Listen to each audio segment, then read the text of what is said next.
I've thought for a long time about what makes a person American, and so let me tell you a story that'll help you understand why what I've been thinking. My uncle-in-law, my husband's uncle, married an Indian lady and brought her back to Africa. He had schooled in London and they met in London, and she came to Africa and lived in Africa for nearly 30 something years. 30 plus years before she died, and she was she had learned the ways. They had built a school together. They had really lived a good life, and even though she lived there all those years, most of us still called her the Indian lady. It's like every time we referred to her, it was Auntie Agnes or would say the Indian lady, and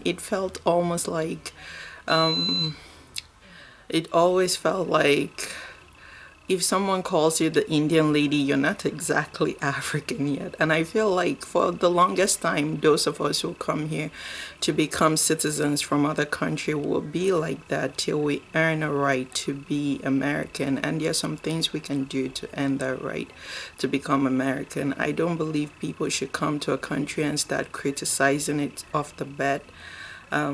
Even though people come and are disappointed with a lot of things, because you have to understand the source of information for most people outside of America would, at least people around where I grew up, wasn't the news, it wasn't the newspaper, it was the movies. And so we get this magnificent, and it's not like the crazy movie showing the suffering of people in projects in New York. It was movies about Beyonce and all the fancy people. So you're dreaming fancy cars, fancy houses, oh, dollar grows on trees, stuff like that. When you come and it doesn't work like that exactly, there can be a sense of disappointment, but that shouldn't discourage anybody. That sense of disappointment should not stay. Uh, Nothing is easy anywhere, and there's nowhere in the world you travel to that is exactly what you thought it would be. So when people come here and they're disappointed, sometimes they begin to make negative comments and begin to have attitudes and stuff. What I tell myself is how quickly they forget where they're coming from and the situations they may have been in before they got here and or got wherever they get to. So a new homeland means you've decided to love the place, you've decided to give it your best. I hear a lot of people say very often that why did you come here? Why did you move to the US? Or why did you move to a new country? And they're like, to make a better life for myself. I think to myself, how about if instead of saying to make a better life for themselves, they said something like, to give my best to my new homeland, or to do the best I can, because I couldn't be given the opportunity to do that best where I was.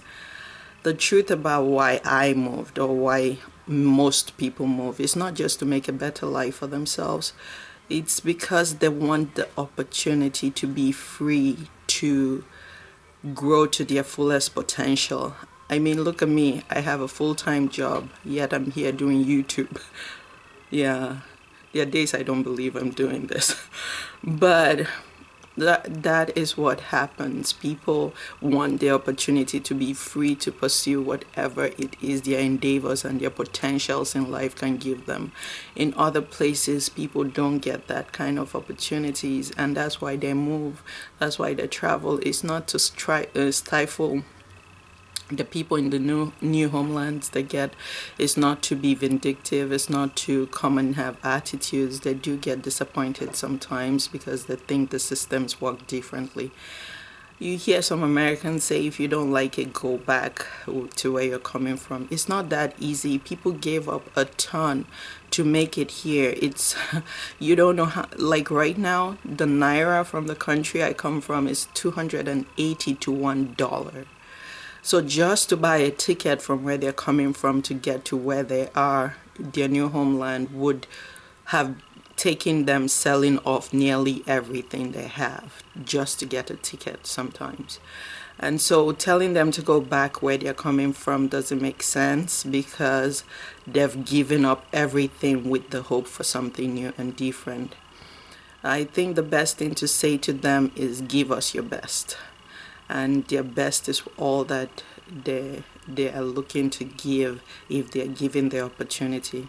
Having that opportunity is a whole different topic, which I will talk to you again about another time.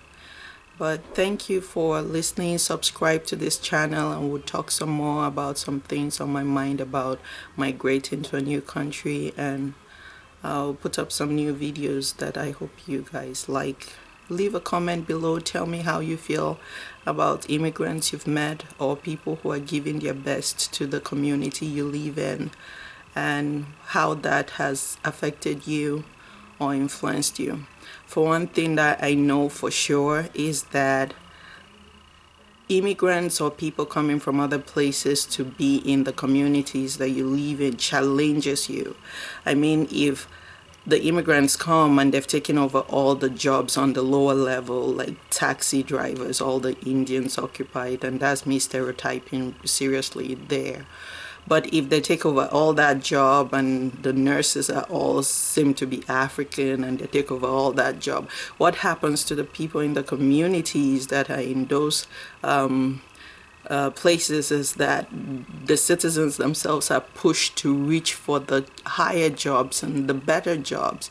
And so I don't think people like being pushed. They rather be comfortable and choose to do things when they want to. It doesn't leave them a lot of option, and that's where the bias comes, and people begin to feel not so happy with people moving in.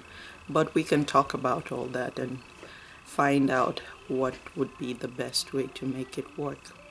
Subscribe to the channel. This is Newhomelands, and I'm intending to visit all 50 states of the US in a space of 4 years. That's why I started this YouTube channel. So I hope you stick with me and we talk about these issues a lot. Thank you.